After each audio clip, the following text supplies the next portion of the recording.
Ever want to work on your car, but you never want to actually jack the car up, or it takes too long to jack your car up, or you just don't feel safe working underneath jack stands?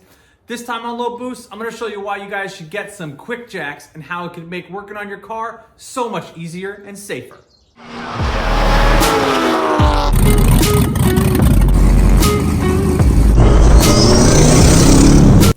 If you guys have ever watched me on the channel, you know that I do a lot of work here in my garage. I've done an engine swap, work on my Corvette M235, and one of the biggest things and one of the best investments that I made, especially having a small garage like this, were my QuickJacks. So today I'm going to go over how I put them together, how to raise them up, how to work with the Corvette and some of the other cars that I have, and kind of give you guys my review on them. Also, I don't have a coupon code for this, but I'm gonna put a link in the description below to the QuickJacks on Amazon. So if you guys got some Amazon gift cards you've been stacking away from a Christmas party that you forgot about, you'll at least get to use some of that on the QuickJacks when you buy your set. So my roof in my garage is about 11 feet high.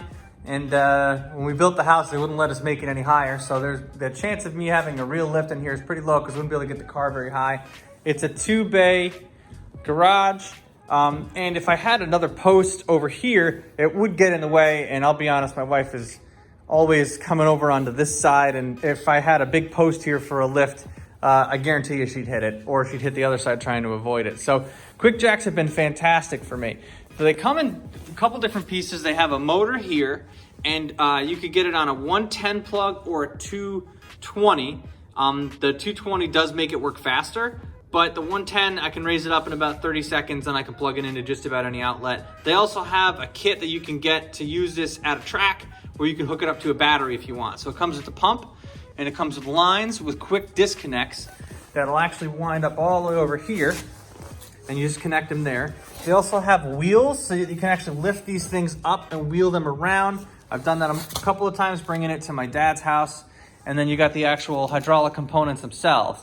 Now, you do have to get automatic transmission fluid to get them to actually put in the reservoir right there. But once you do that and it kind of bleeds itself out, it'll work pretty good. And you just got to connect everything up. They come with, you'll have to put these on.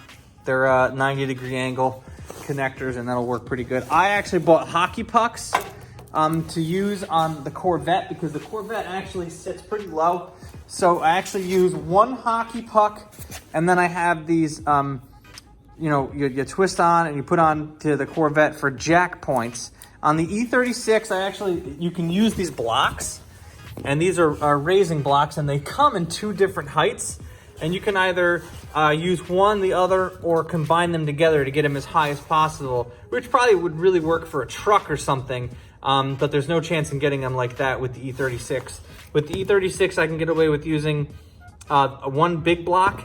And with the M235, I can use one big block, maybe use a big block and a hockey puck to get it a little bit higher. But I'll show you guys how easy it is to get them in the garage and to get started on lifting it up.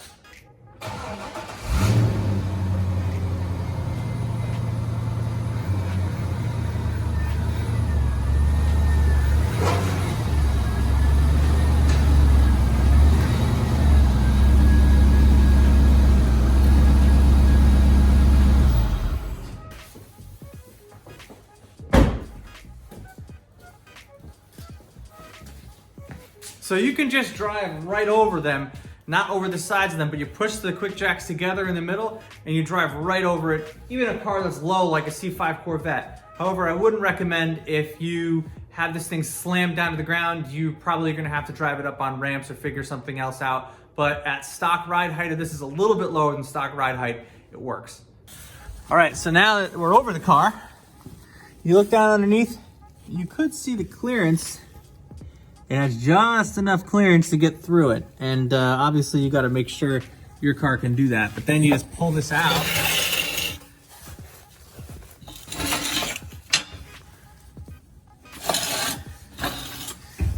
And as you can see, it pulls out right underneath.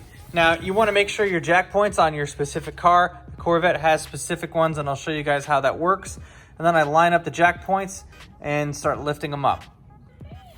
All right, so what I'm gonna do is I take my jack pads, and these actually on a Corvette, they pop in, and then that's an easy way to line them up. So they go on, I don't know if you can see that. And they just kind of stay suspended. So these provide a good jacking point for the Corvette. You can see that one over there. So now I just line it up with the hockey puck, and then should be ready to go.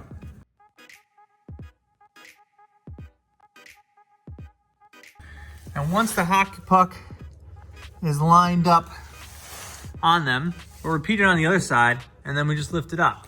Now, other cars, it's gonna be easier to do than on a Corvette, but this is a good example to show low profile. These actually, when it's all on, this rail here is not touching the plastic. It's really, really close. I could fit a piece of paper in there, maybe a few sheets, and it just doesn't touch.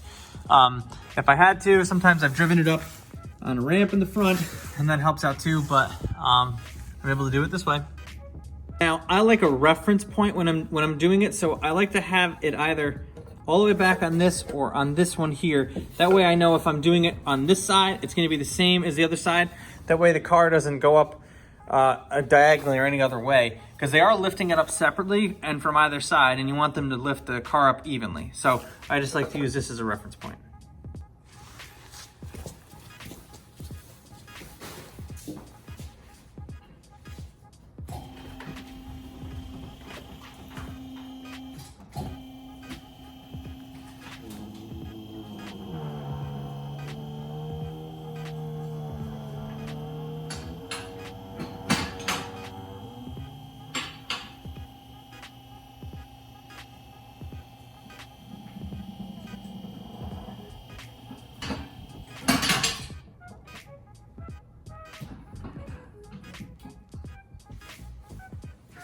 Now I'm doing this a little differently today because I'm changing the oil on the car and I want it tipped forward just a little bit. So I have an extra hockey puck down there, and that is just barely touching the front. But normally it's even more level. Just have it tipped forward to change the oil.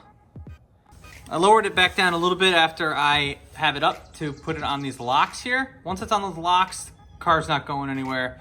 And it has two different settings. You can have it halfway down on the locks or all the way up, which I'm gonna do for this oil change.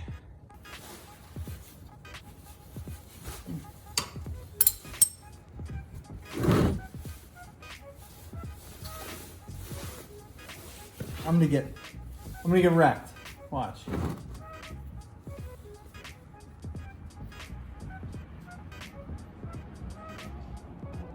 No, I didn't undo the oil filler cap top. Maybe that'll help me. All right, a little bit, not too bad. All right, as you can see, I'm on my creeper. It's a cheap ass Harbor Freight, not a low profile one. And I have enough space here. The Corvette is definitely, it's a tighter fit than other cars, but I can still use the creeper and go through the whole thing. And I can work on exhaust, drop everything, easily get access to it. The cool thing about this is, as opposed to a scissor jack, is the scissor jack will be right in the middle. So I was able to do my entire E36 Turbo LS swap with these QuickJacks because I could drop the whole transmission and engine all while being underneath the car. Now that I'm all done with the oil change, I take them off the locks. Just raise it up just a little bit.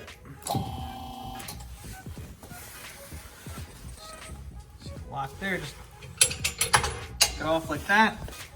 This side. Now once they're facing that way, we can lower it.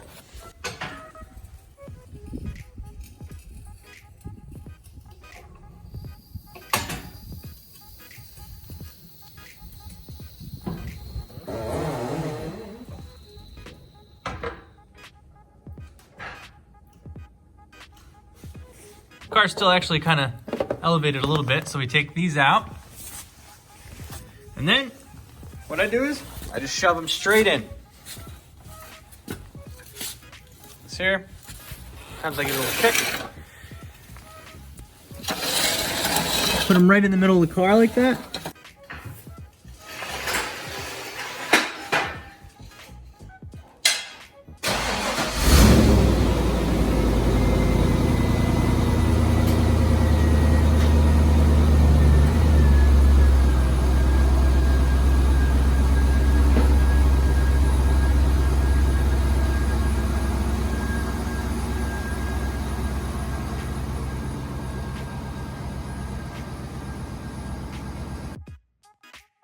Okay, these will never compare to a real lift where you can have the car all the way up and you can work on it standing underneath it. Also, you're just not going to be able to do some things on these QuickJacks like you would on a real lift. For example, I recently tried to swap off the exhaust on the C5 Corvette and I couldn't really do it on the QuickJacks. I had to get it on a lift. And although the Corvette doesn't get it really high off the ground, my other cars like my M235 and my E36 does get a few more inches off the ground because I can use the blocks. Makes it a lot easier to get underneath. So for somebody like me that's doing this stuff at home in a smaller garage without big ceilings, the QuickJacks have been a lifesaver for me. They've made things go by so much quicker. I can get projects done so much faster with these things. And it's just made my life working on my cars so much better. So I recommend, if you have some space constraints like I do in my garage, definitely get yourself a set of QuickJacks.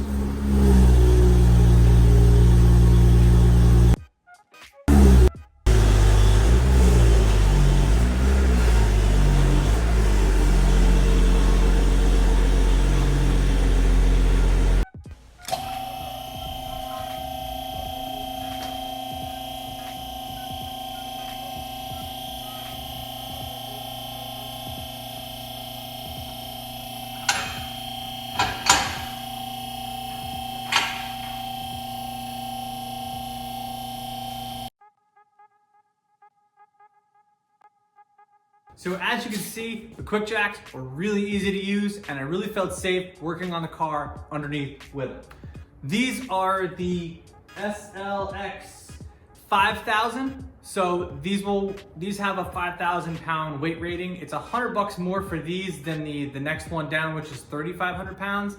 And a couple of cars I have are right around that point, maybe a little bit more. I don't want to have to worry about not being under the weight limit, but they actually tested, they didn't lift, but they put 15,000 pounds on this QuickJacks and it still held up. So I don't know if it'll lift that much, but it definitely will lift a 3,500 pound car, 5,000 pound car easily. So let me guys know what you think about the QuickJacks.